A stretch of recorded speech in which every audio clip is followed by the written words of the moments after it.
বাংলাদেশের অর্থ পাচারের সাথে জড়িত টিএলএফ সিন্ডিকেট সাথে প্রধান উপদেষ্টা অধ্যাপক ডক্টর মোহাম্মদ ইউনূসের সাক্ষাৎ হলে তা গণঅভ্যুত্থানের সাথে প্রতারণা হবে এমন মন্তব্য করেছেন জাতীয় নাগরিক পার্টির সিনিয়র যুগ্ম মুখ্য সমন্বয়ক আব্দুল হান্নান মাসুদ।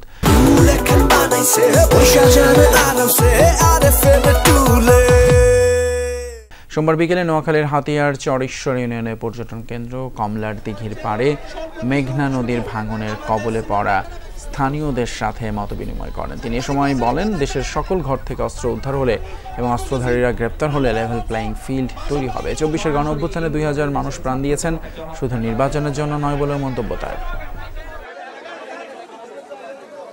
ডক্টর মোহাম্মদ ইউনূস স্যারকে অনুরোধ করব, সেই এদেশের ছাত্র জনতার খুনির সাথে জড়িত, এদেশের মানুষের অর্থ পাচারের সাথে জড়িত টিউলিপ সিদ্দিকী, তাকে আপনি সাড়া দিবেন না, তার সাথে সাক্ষাৎ দিবেন না।